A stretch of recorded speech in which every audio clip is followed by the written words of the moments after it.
Good morning, good evening, good afternoon, whatever time zone you're living in, it's time for Sumud. All about humanity, so this right here for everyone. Uplift, amplify, empower everyone. Good morning, good evening, good afternoon, whatever time zone you're living in, it's time for Sumud. On this episode of the Sumud podcast, we uplift, empower, and amplify Palestinian American Susan Abulhawa. Susan is a human and animal rights activist, storyteller, political commentator, essayist, award-winning novelist, and biologist.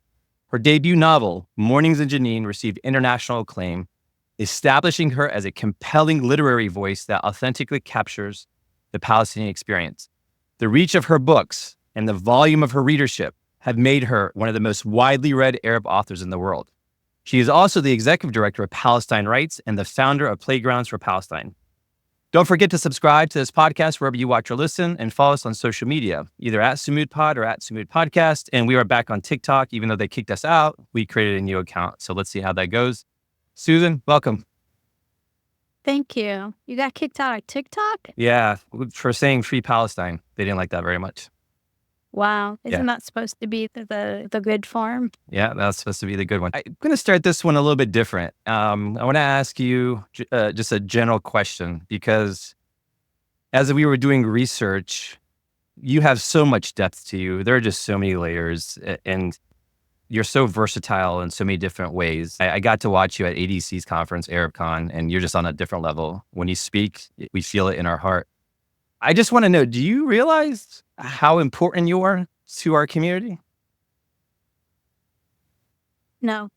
I hear that, and I do. I guess on some level, I am surprised often, and it happens. Yeah, there's always this feeling of imposter syndrome, and I see so many other people around me who I feel are so much more talented and articulate, and I have a role, and in literature, and I do my best to occupy that role and serve our nation, our narrative, our beauty to the best of my ability, and it's an honor. It's an honor to be in this position. Yeah, that's what I should say about that. So do you still remember what Donardo Coleman said to you about imposter syndrome? He said, all you have to do is create art that feels true to you. And you talked about your writing and having imposter syndrome. So let's maybe take that advice here to this larger arena. Is that okay with you? Yeah, and that's ultimately what I do try to do. And that's what I meant by ultimately I just do my best, and to be true to the characters. I have a deep loyalty to whatever characters emerge from the books I write. I have a deep loyalty to my ancestors. I have a loyalty to this collective pain that we all exist in. And I feel it, and I think I do my best to turn that into a wellspring for creativity and for passion and for empathy and compassion. And of course, I have a loyalty to our young people, to the next generation, to our future as a collective, as a people. Because I think these are the landscapes, if you will, that where we all exist as one, regardless of our political affiliations, economic backgrounds, geographic backgrounds, even linguistic divisions, generational divisions, what have you. Yeah. And you were born to refugees of the 1967 war, and I believe you were born in Kuwait. Is that correct? Yeah.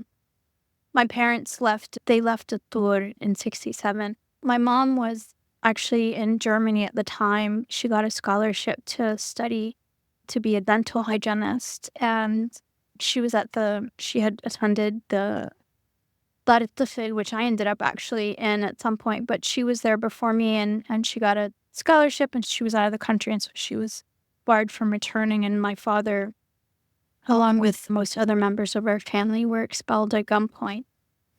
And then they met up in Kuwait, where a lot of Palestinians eventually landed, and that's where I was born. So when you say he was expelled at gunpoint, can you add a little bit more imagery to that if you're able to? Do they just go to his... Yeah, it's funny. I wish I could, and I've prodded my father for that, and he never wants to talk about it. I think he feels on some level like a coward for leaving. I suspect that's what it is. I will get that information from him at some point, but every time I've asked, and it hasn't been a lot, but there's this deep shame. And he says, I don't know what you want to know. They had guns and they were shooting at people and we had to leave. That's it. We left. You know what I mean? So it's this, and I've heard that from other people as well. It's also from 48 who aren't really that interested in talking about it, although it's changing. I think those folks have reached a certain age now where they are telling their stories, but I think it's hard for them. I think they live with quite a lot of shame, and even though they shouldn't, they were fleeing for their lives. It's terrifying, and we see it in Gaza. You have no choice, you know.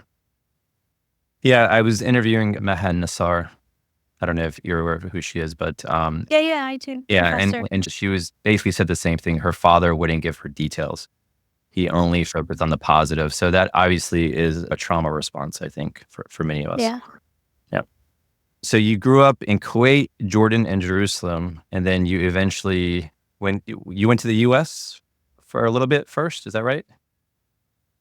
My parents split up pretty early on after I was born, and my father came to the U.S. where my uncle already was. And my mother was here she came here. They were in North Carolina, and she went back without me. I think there were some family issues or whatever, but I started the first years of my life in North Carolina, which is why I don't have an accent.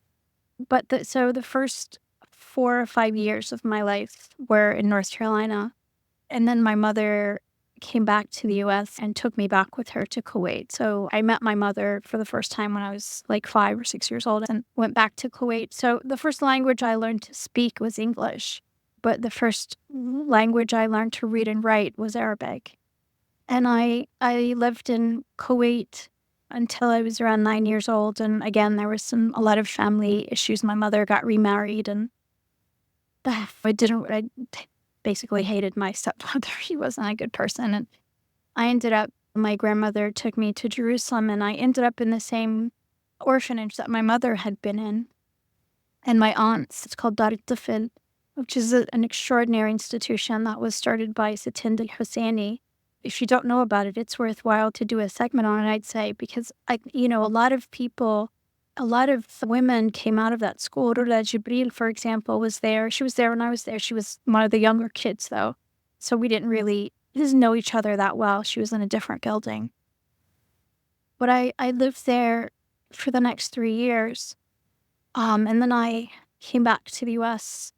My uncle was here in the U.S. And because when you turn 13, if you don't have paper, I skipped this part, but my grandmother actually smuggled me into Palestine. I didn't have papers or anything, so it was smuggled in. And when you're 13 without papers, you have to have papers or else. So basically, I got deported as an infiltrator, and I came to live with my dad, my uncle. And I also didn't have any like legal status in the U.S. either, but I had this Southern accent. That I employed spectacularly, I'd say, in New York with immigration services. And they were going to send me back, and because I was an unaccompanied minor, and they were going to send me back. And you got to remember, this was 1983. There were no computers or anything like that. So, and I told, they were asking me, where are you going? And they said, you don't have papers, you can't come in, whatever. So I started crying. I said, what about school? I got to get to school. What do you mean I can't be here? I got to go home. I'm supposed to start school soon. You can't do this. Please don't do this. And they were very kind. I remember their faces. They're two lovely immigration officers. And they said, okay, well, so they gave me this paper and said, give this to your father or whoever. Make sure they show up in court to address this or whatever it was. So I was like, thank you, officer, so much. Thank you. I'll give it to my daddy. Brilliant. I'm surprised you didn't go into acting. That was brilliant. Yes. So we actually did have Rula Jibril on, and that was going to be one of my questions if you all cross paths. So I want to make sure I understood. So your mother was also in that orphanage? She had been She had before been me. before. Okay. Yeah, Sit Hidayah, that Rula referenced in her film and before that her novel, who was adopted by Sitindi Husseini, was one of my mom's classmates. And so they knew each other. And so when I came, I sort of had a pedigree. And when you were in the States, because you mentioned around 13, right? That's where you were in North Carolina. Did you realize the discrimination that you were going to face as a Palestinian? Or were you trying, especially in the South, right? Were you attempting to cover and use that accent to kind of get by? Or what was that experience like? I was really young. I didn't understand racism, not in the American context. I knew in Kuwait that I understood that we were an underclass as Palestinians. But I also understood, because Kuwaitis are darker than we are generally, but I also understood that we were more beautiful because we were lighter skinned. You know what I mean? I'm just, I'm explaining to you the kind of racism and classism that I started out with. So it was different. It was exactly the opposite than it is in the US. People with darker skin were the privileged class, were the ones who had access. But we were pretty, right? Which meant that we were also prey Yeah. too for all manner of exploitation. So when I came to the US, first of all, it was a really awkward and difficult time for me. If you can imagine, I was an 8th grader. I could not read or write English. I could, but in a very rudimentary way, because I had not studied English. We had it in school, but it was just like cat, dog, Tom said, that kind of stuff. And I knew the alphabet and some like 3-letter words, and that was it. So I had this big secret and this big shame that I could not read or write English. I'm in 8th grade. Yeah. I also had come from an all-girls school, from a very conservative place where, boys and girls really didn't mix. I didn't know. So suddenly I'm thrust into this school that is, mixed genders. There's people are dating each other. And this is how innocent and awkward I was. I remember being completely astonished that girls my age were carrying pocketbooks, Yeah. because that's what like mamas and aunties did. You know what I mean? Like, I was just 13. What do you mean? How is she carrying a pocketbook? And she also has makeup on. Yes. The hell? What kind of universe is this? So it was really awkward for me. I didn't have many friends. The thing that I was preoccupied with was this big secret that I couldn't read or write, and I faked it. And so what I used to do, I think mostly because of the total terror and anxiety I felt around this, was that every day when I got back from school, I would copy the entire front page of the Charlotte Observer. I used to find a corner somewhere in the bathroom or somewhere in secret and just copy the entire front page. Like, I didn't know what I was writing. I didn't know what any of it meant. And I wasn't doing it to learn. I was really doing it to feel like I could write, that I understood it. It was more like to just, and by the way, to this day, I still have this habit of just like moving my hand. I'm always like, yeah, and I think it's left over from that. But at some point, the words started to make sense to me. At some point, some neural connections were being made. And when I realized that, I was even more vigorous in my Charlotte Observer affair. Newspaper. Yeah. So, yeah, that was my 8th grade experience. And then my uncle passed away in 1985. And so I became a ward of the court and I went into foster care. So it's just another journey. Yeah. No, I had no idea. I mean, it's just to think about where you're at now, as far as writing goes, and you couldn't write at that age. That's phenomenal. I think my next question is, and I cannot wrap my head around it, is biomedical science. Like, Yeah. how did you get into that? Yeah. Arab families are like, if you're not a doctor, like there's only two professions, right? You're either a doctor or an engineer. Maybe you can be a teacher. There's no other professions in the world. And of course, I had this like, I had something to prove, right? I wanted to prove that I was worthy, that I was smart, that I was whatever.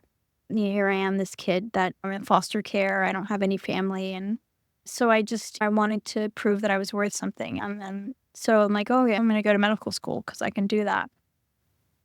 I also loved science too. And so I ended up getting into the medical school in South Carolina. Hmm. And I switched to a PhD program because I just, it's what I wanted to do. I loved research and I was good at it. But then life happened. I decided I wanted to, circumstances happened and I thought I was in love and I wanted to be a mom and that felt more important. So I left that. Anyway, I soon became a single mom, but I was working.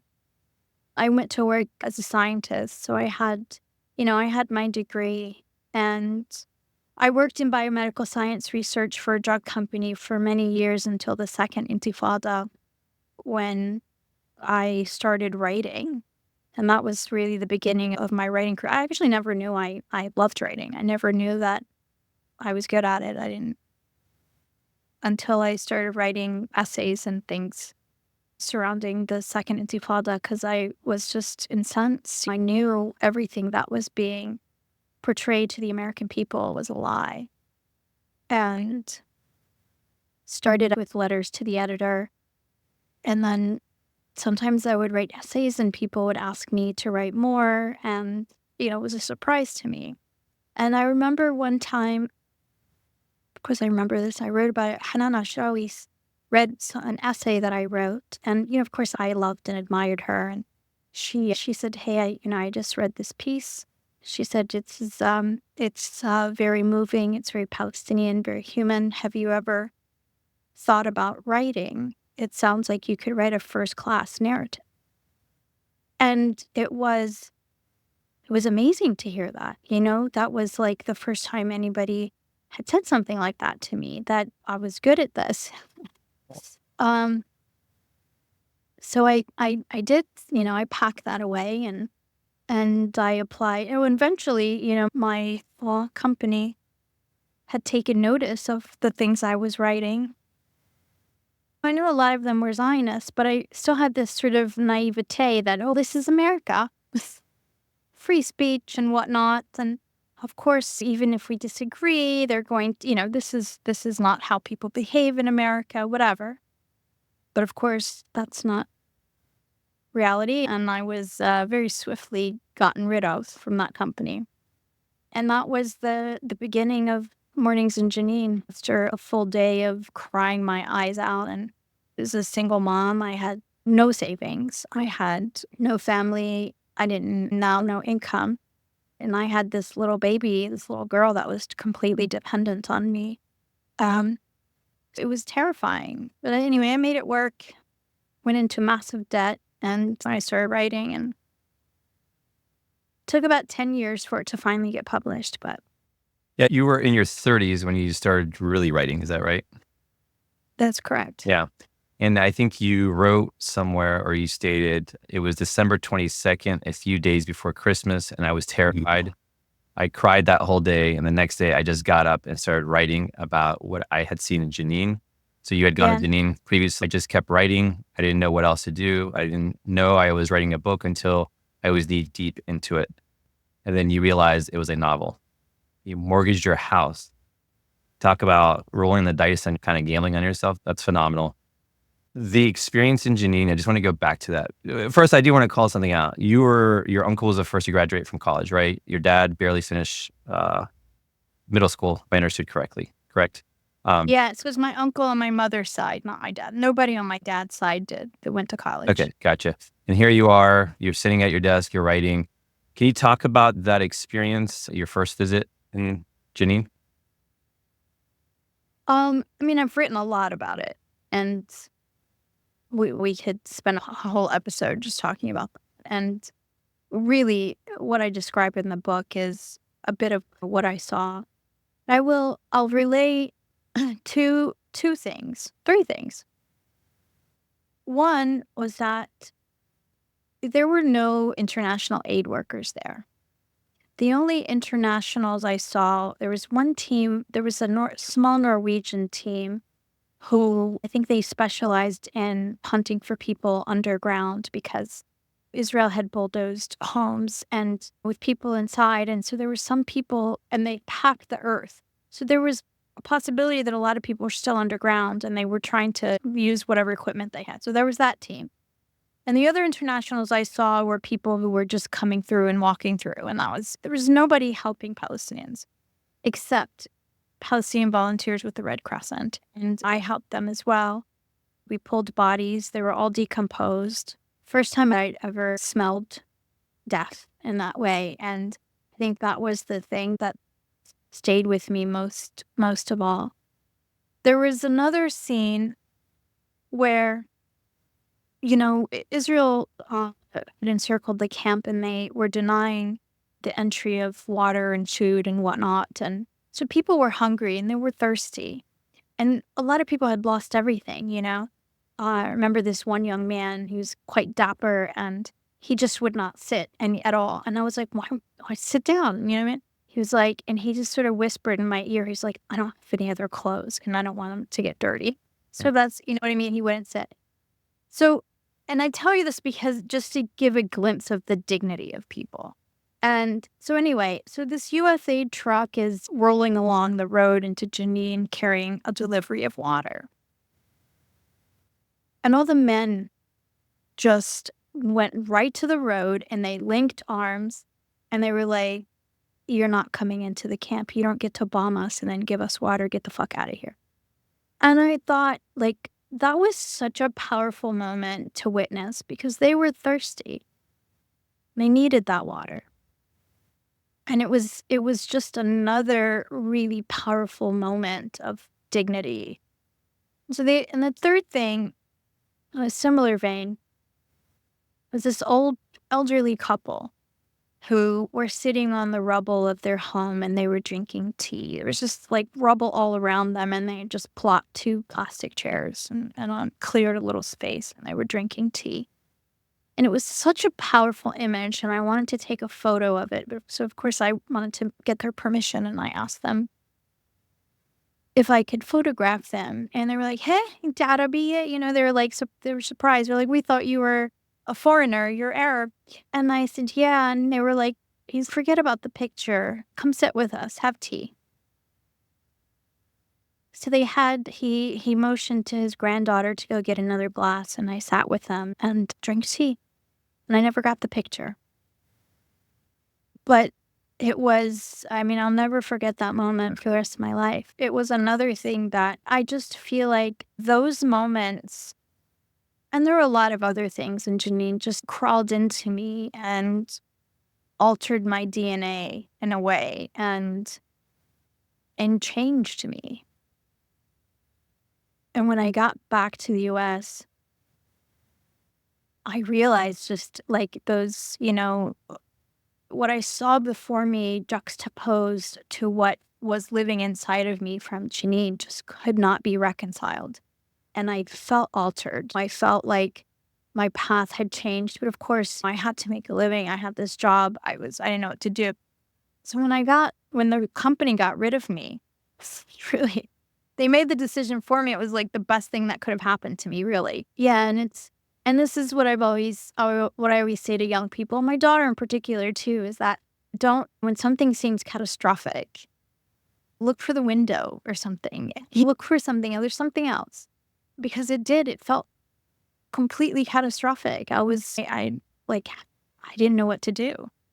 But it was the best thing that could have happened to me at that time was to lose my job.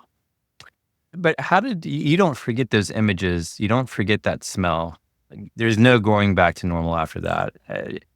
How did you reconcile that, just generally speaking, on an emotional level? Or was your trauma response just writing it out?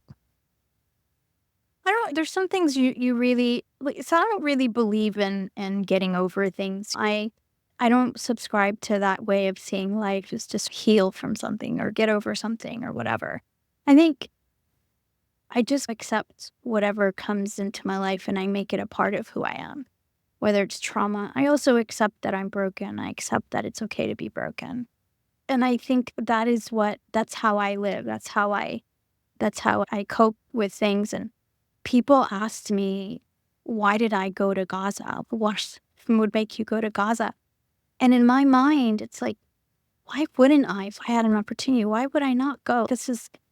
I think I do feel like a pretty strong impulse to not to, I don't know, to be where my heart is, to be where the things I write about are located, to not be privileged. I feel extreme guilt. I think a lot of us do feel enormous guilt for being spared, for being safe, for having food and water and everything else that we have.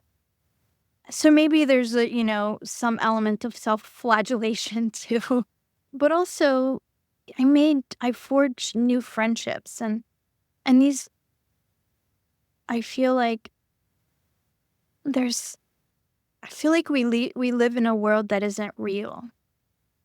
There's something profoundly dishonest about the way our lives are in the West.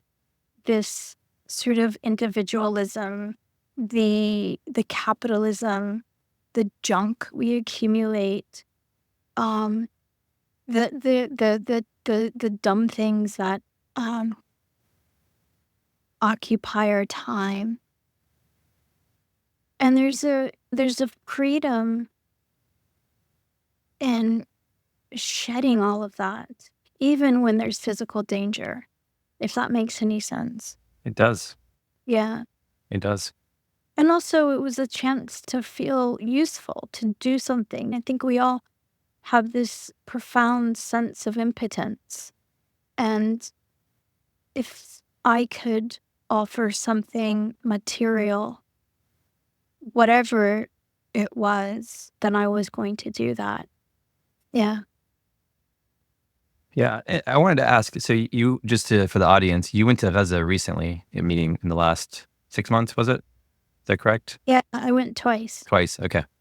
And when you went many years ago to Jenin and you juxtapose that with what you saw in Gaza, same feeling, same smell, same situation, worse? Or is it hard to explain? It was different.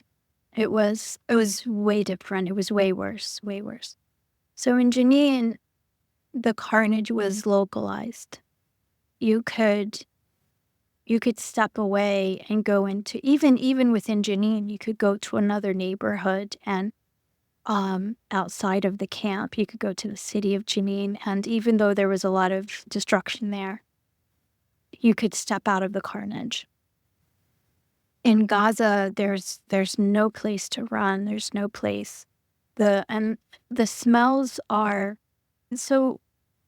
As someone with a background in neuroscience, your olfactory sense is your most powerful sense, and it is the sense that is most associated with memory and also with trauma. And our most powerful memories are actually ones that are traumatic.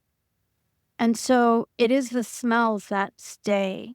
And so there was in Gaza and I wrote about this actually, there was the smell of death, of course, but it was much more than that. There was this pervasive smell of something called sirage, which is basically plant oil, vegetable oil, that they're using. It's meant for cooking, but they're using it to power vehicles because there's no gasoline. And it burns really dirty and very stinky. And it's everywhere. And it also creates this film on everything. And it's terrible to breathe, actually, because it sticks to your lungs. And so I think people in Gaza are going to have serious lung issues in years to come. because of that. There's also the smell of, there's this sort of haze of dust from such extensive destruction that the dust doesn't have a chance to settle. Mhm. And then because people are so densely packed in small spaces, right? You could not go anywhere without lots of people around you. There's really no open space that's safe that you can go to. And so people haven't been able to bathe, sometimes in months. Like I met some women who they told me that it's been 3 months since they were able to like actually bathe. And so people smell. I started to smell because I had more access, but you know, um, so the smells are, um, it smells like despair. It smelled like horrible despair. And it was just dark. And you can see it if you look at the videos from the beginning of the conflict to now. You can see the sort of progressive darkening of things, of just the aura, like people's faces, because their hands, dirt just becomes caked. Um, and, and, I mean, if you can imagine how crummy you feel if you haven't taken a shower in a couple of days or something, it does something to people's psyche when they can't wash themselves. And so there's this degradation that's hard to describe, that's hard to put in words. It's at the atomic level. There's such profound degradation of people's humanity, of their personhood, of their place in the world, of the things that they want and think about and dream about. On one moment, people were planning weddings, they were planning university, they were planning degrees, they were planning starting businesses. And now the uppermost ceiling of anyone's ambition is to have enough food for the day or water. Yeah. So it's really dark. Really, really dark. Did you, I'm going to assume yes, you obviously had many conversations. Did any of the individuals you spoke to who were going through all of this, did they ask you to deliver a message to the diaspora or to the West in general or anything like that? No, they weren't asking me to deliver messages. They were asking me questions. They were curious. They're like, they don't know what's happening in the rest of the world. A lot of people, the people who have access to the internet and communication are a very small minority. The vast majority of people in Gaza can't even communicate with each other. First of all, when people left the north, they had to sort of pass through Israeli checkpoints and stuff. And we've seen some of those images with people's hands raised and stuff. And soldiers inevitably took almost everybody's mobile phones. So most people were left without their phones even. And even the ones who did have phones don't have internet. So a lot of people just have these old sort of flip phones that they were able to buy on the black market or something. And sometimes I was able to bring in some phones to people. But so that's one thing. People have no idea. So actually, I'll give you a story. There were, at one point, I think there were 2 trucks that were able to go to go to the north, because the road going to the north was just impossible. I remained in the middle area in the south. And people in the north, when those 2 trucks went in, so the drivers who returned said that a lot of the people who came to the truck thought the war was over. They were like, "Hey, is it over?" What if they thought that was it? So they don't know. They have no idea what's happening. So that the people were asking, people were just questions. But then, of course, like I made friends with people, and then we talked, like people wanted to tell me their stories, and I basically just listened and I recorded. And then I started a children's organization 24 years ago, and We have now diverted all of our resources to funding a school there, which we're running. We have about 120 students. And so that's what we're focused on right now. And that's what all of my calls with Gaza, we speak daily, um, about what's going on at the school and things like that. So I guess it's tough. I'm not sure how to ask the question, but I feel helpless. Many of us feel helpless, obviously. And when you were there, do they know that we are trying to fight? We are speaking up. Were you able to deliver that message? And I did. And actually, the second time I was there was the beginning of the student movement. So when the student protests started, I remember telling one of my friends who actually does have internet access and things, and I was trying to explain to her what a big deal it is. And she's like, oh, yeah, that's good. Anyway, like she was like, whatever. And then like a few days later, she was like, oh my God, the student thing you told me about, I was talking to other people. This is a really big deal. And I was like, I told you. So, so that sort of started to trickle out. And one of the things I wanted to be sure that they understood was that these aren't just white American kids. These are the grandchildren of the Nakba survivors. And I think that really touched them in another way. I don't think they realized that these weren't just American kids. And there are a lot of non-Palestinians. But I wanted them to understand that they were being led by Palestinians, by the grandchildren of the people who survived the Nakba. And they know I'm a diaspora Palestinian, and I was, I left and came back. And actually, the same friend I was telling you about, I told her I was going to go get more supplies and come back. And when I came back, she was like, oh my God, you came back. I was like, I told you I was. She was like, everybody always says that. Nobody comes back.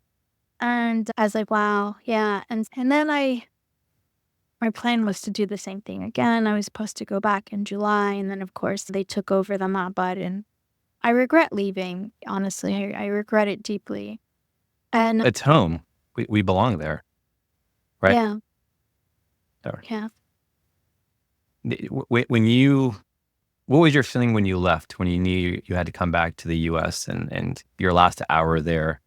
What was going through your mind? I was actually excited to go get more supplies and come back.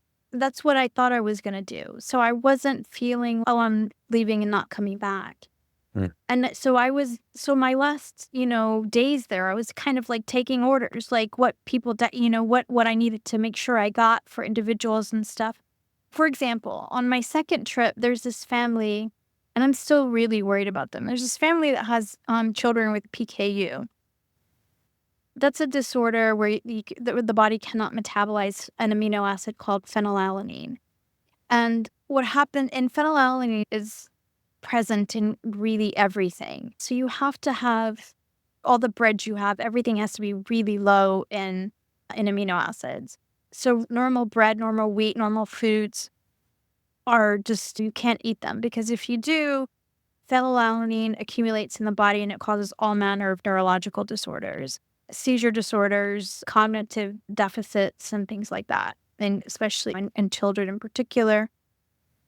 So this family, all the children had PKU, and the only thing they could eat were like fruits and vegetables, which were not available really, and it was a struggle. My second trip, I was just really honed in on bringing them pastas and flour and special kinds of formula and things like that.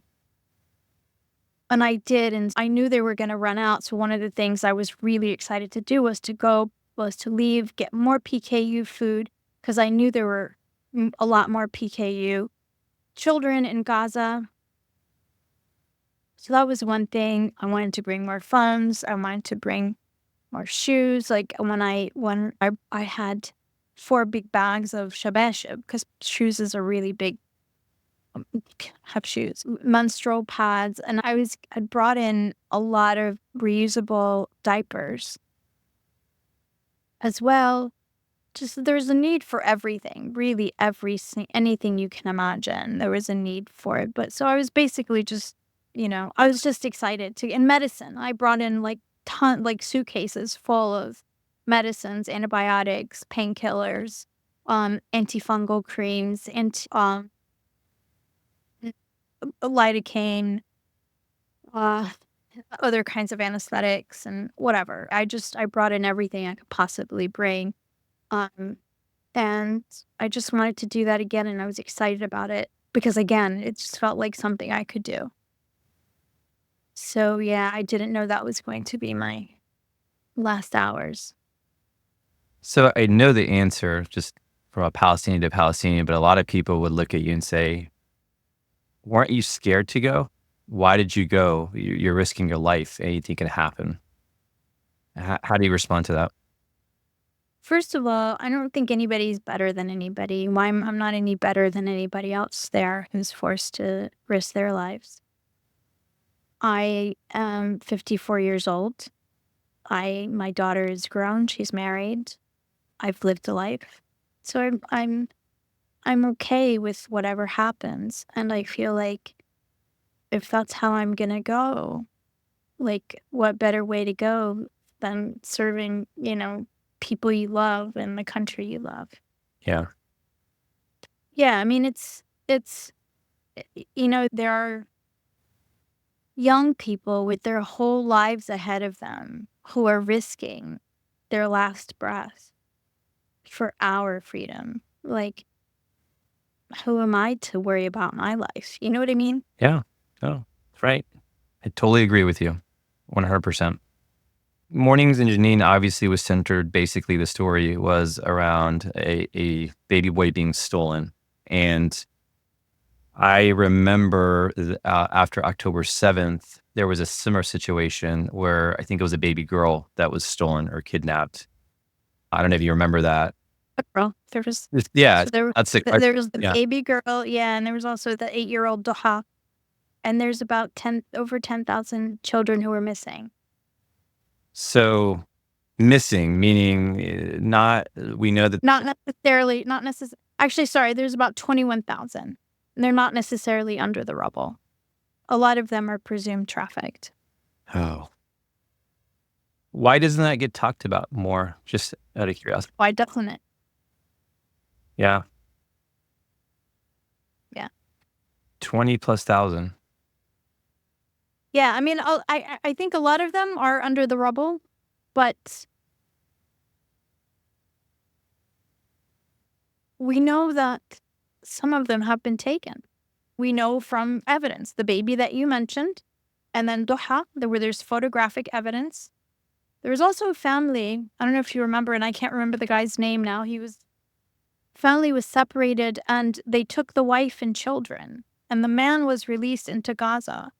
And he didn't know anything about his family. And I think in talking to the media, I think they were trying to help him follow up and find out what happened to his wife and his children.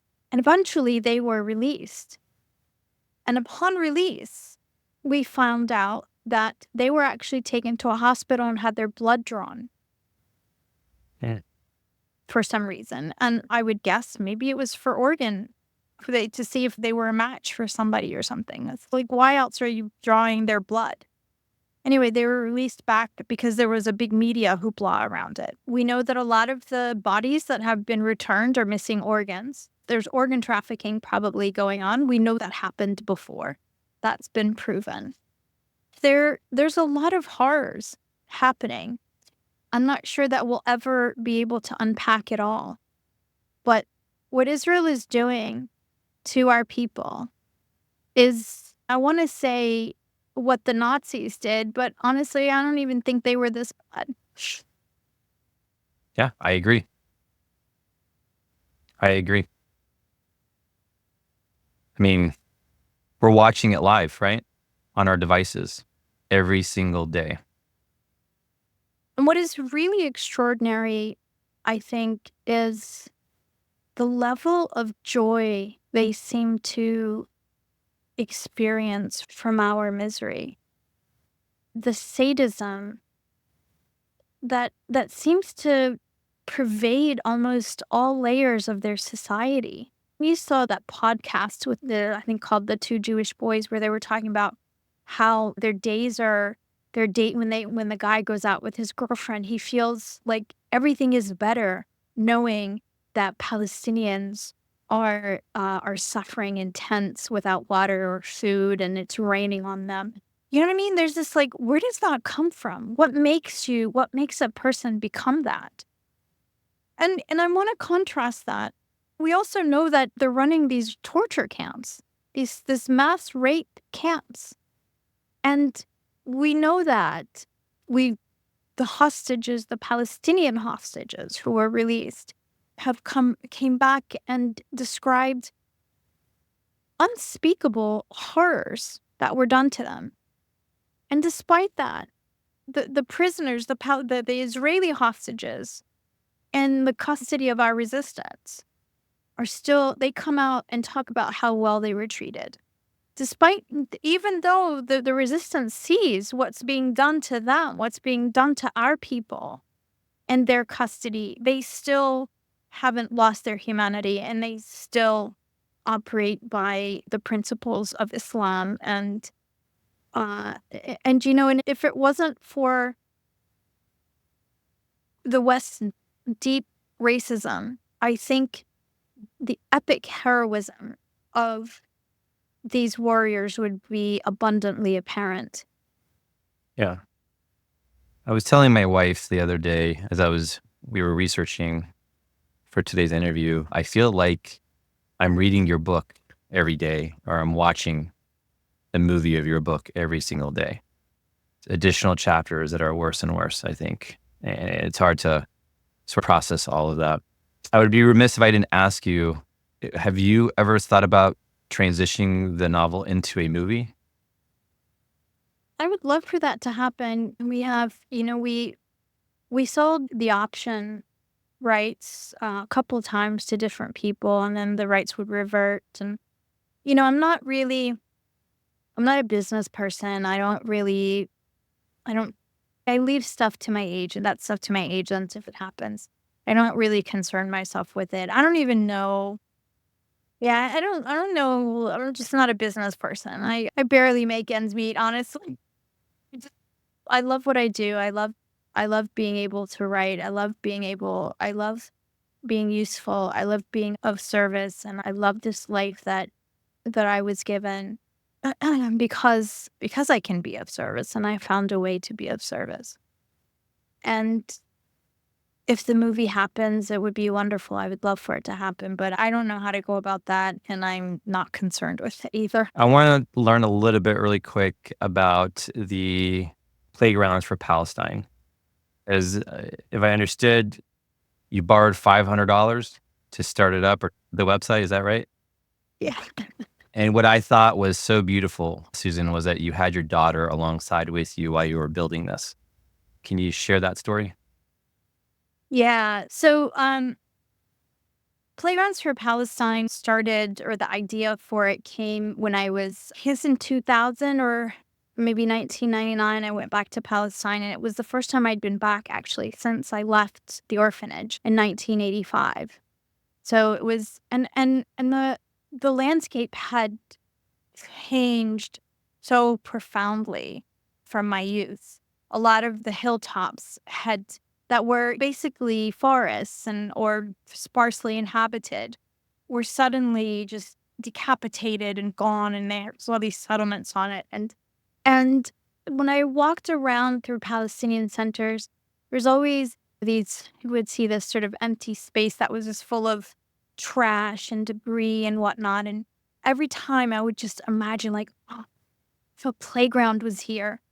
And it's because playgrounds were such a big part of my life. My daughter was like 3 or 4 years old at the time, and we went to the playground every day. It was like the purpose of her life was to go to the playground every day when I got back from work and picked her up. And so the lack of playgrounds, the lack of spaces for children was really apparent to me. And so I came back, and again, like, I I didn't have a lot of money but I wanted to try and, build playgrounds. And so I think this was a function of my youth.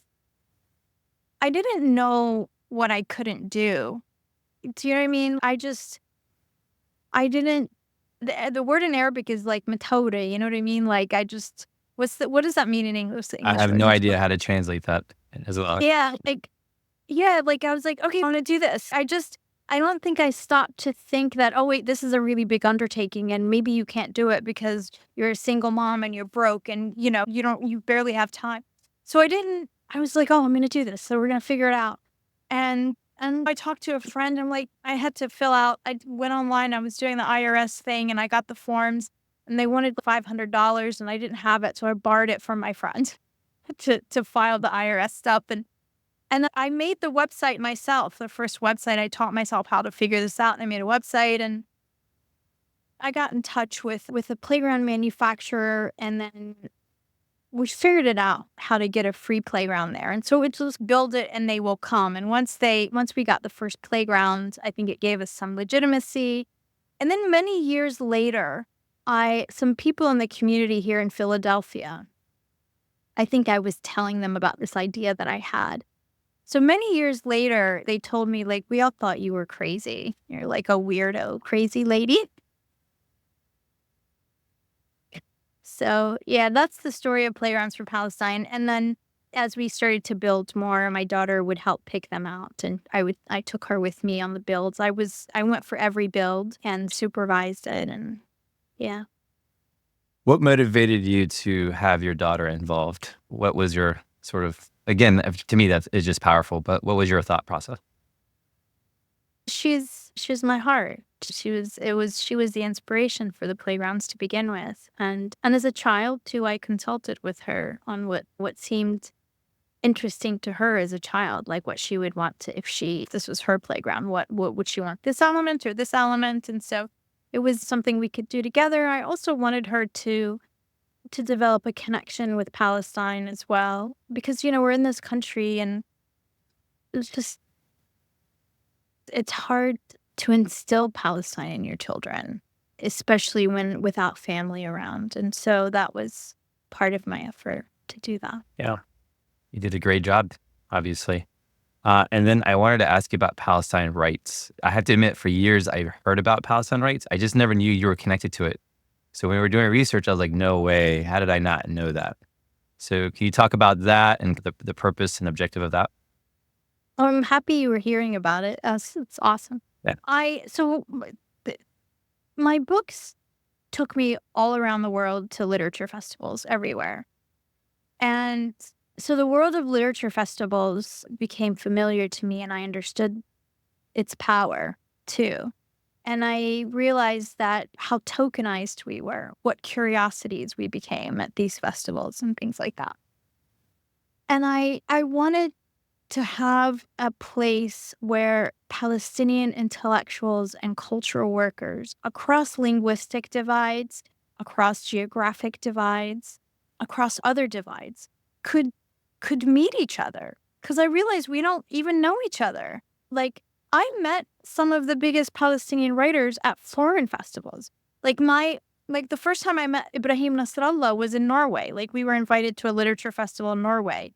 And I remember thinking, like, we should know each other already. Yeah. Anyway, so that was what I wanted to do. I wanted to create a kind of space where we could all be together and speak to each other, speak to our young people, to honor our mothers and fathers and ancestors, celebrate this glorious heritage that they bequeathed to us, and just generally revel in it and reinforce to our young people that you come from an extraordinary people in the most fabled land on the planet, and that heritage is yours. No, that means a lot. Did anybody try to stop you or? Oh my God. We're the subject of a congressional investigation right now. I did not know that. Yeah, oh yeah. Of course, Zionists freaked out. They freaked out, first of all, that we were having this festival. they tried to stop it every which way. And then during the festival, they had these roaming billboards, these digital billboards calling us, they had their photos up there with horns and calling us jihadis and Nazis and just terrible intimidation. They sent us awful emails calling us towel heads, calling us sand N-words. But inside the venue was just extraordinary love and joy. Like, it was really amazing. It actually surprised me how much it meant to people. And it exceeded my expectations and what I wanted to happen. So it was just brilliant. But then all these powerful Zionist donors started calling for the resignation of Penn's president because of Palestine rights. And then 2 weeks later, October the 7th happened, and they tried to link it. Like, they were writing these articles that, like, oh, just 2 weeks after the Palestine Rights Literature Festival, Hamas, as if we haven't. So they were trying to create a link. And so now the Congress has these anti-Semitism hearings about anti-Semitism on campuses. And principal among these sort of anti-Semitic incidences was the Palestine Rights Literature Festival. So they asked for all correspondence from the University of Pennsylvania pertaining to the festival. And the university handed them over willingly, rather than trying to stand up to that kind of McCarthyism and protect their students, protect their faculty and whatnot. Yeah. So all of our, whatever. Bring it. What a waste. Yeah, bring it. Like, what a waste of American tax dollars. When you add up the amount of money that this country spends for this foreign, shitty little country, this little colony, it's extraordinary. I think if Americans really understood how much is being done for this colony, this racist apartheid state, I think they'd rise up in arms, honestly. Especially when you look at, we can't even get money for disaster relief that's happening right now in the South, on the East Coast. And in the same week, they send nearly another $9 billion to Israel. It's extraordinary. It's extraordinary. I can't think of, I don't know if you did that on purpose, but that was a brilliant segue to Jill Stein. And why should vote for Jill Stein? Obviously, I am voting for her. I made that very clear. Your message, again, at the conference was just brilliant. Tell people, why not Harris or Trump, and why Jill Stein? Look, I think that there is nothing for us in either candidate, in either party. They both hold us in contempt. And I think the least we can do is to register our objection to genocide. The least we can do is to make it clear to the Democratic Party that we will not watch a live stream genocide and then turn around and vote for you because you have scared us so much about the other party. I'm not saying Trump is any better. He's another horror, but I feel like if change is going to happen, you have to stand on principle. You have to stand on your values. Because when you give that up, when you compromise on something as profound as genocide, then let's tie it back to the beginning what I was saying about those men who stood in Jenin and refused to allow the water truck to come in. They were thirsty. And their children were thirsty, and they needed that water. But they stood on principle that you're going to kill us and then turn around and give us a few handouts, some crumbs, some little drops of water. And I think that's what needs to happen. Revolutions and change will never happen by compromising your principles. It will never happen by accepting genocide. And that's ultimately what you're doing when you vote for Harris. And from a strategic standpoint, because I think everybody wants strategy, from a strategic standpoint, when the Democrats lose, right, it will be because of us. It will be because people rejected genocide. And that's power. That's a claim to power. And the opposite is also true. Like I said, if she is elected, then we have given away all of our power. We have given away our values. We have sold out. And there is a candidate, a third-party candidate, who probably won't win, right? Because everybody has this mentality that a third party can't win. But they can. There is actually a path to win if people change that mindset. But there is a candidate that is solidly anti-genocide. They're anti-war. They're anti-imperialism. They're pro-climate emergency. They're pro-worker. They're pro-education. They are everything that we need. They are everything that we claim to want. They represent the world that we want, something kinder, more gentle, less rapacious and less predatory, less violent. And so it's there. And so I'm going to reach for it, right? I refuse to push that aside for the sake of numbers. Like, why would I do that? Why would anybody do that? So, 10 rules for living by Susan Abulhawa. Can you talk me through that one really quick? And did you look that one up? I have it. Yeah. I have the list here. Just curious. I guess there was one line that was censored that was removed. Which one? But yeah, go ahead. Go through the list. I don't have it in front of me. So tell the truth and speak truth to power. Words, neutrality, always side with the oppressed. Animals, respect animals. Source, creativity is born from the unknown. I'm paraphrasing. Not born to accumulate material junk to serve an economy. Purpose, happiness is overrated and seeking it is a waste of time. Pretty powerful. My favorite one, because I think you live by this every single day, rules and laws, break them when they don't comport with common morality, common decency, environmental sense, or minimal compassion. And the notes from my research team, just so you know, to highlight was she nailed all of these. So the line that they took out, I think, was in number 2. It said something like free Palestine or something like that, oppose Zionism and free Palestine. And look who just came. This is Luca, my dog. Never mind. Yeah, they took that out. But yeah, absolutely. Here's Luca. Hi, Luca. He's like trying to get me to do something. Okay. Get down. Yeah, I mean, hopefully they're self-explanatory. We didn't really talk too much about animals, but I'm vegan. I care deeply about animals, about their welfare, and the horrible exploitation that they face, the terrorism that they live under because of us. Yeah.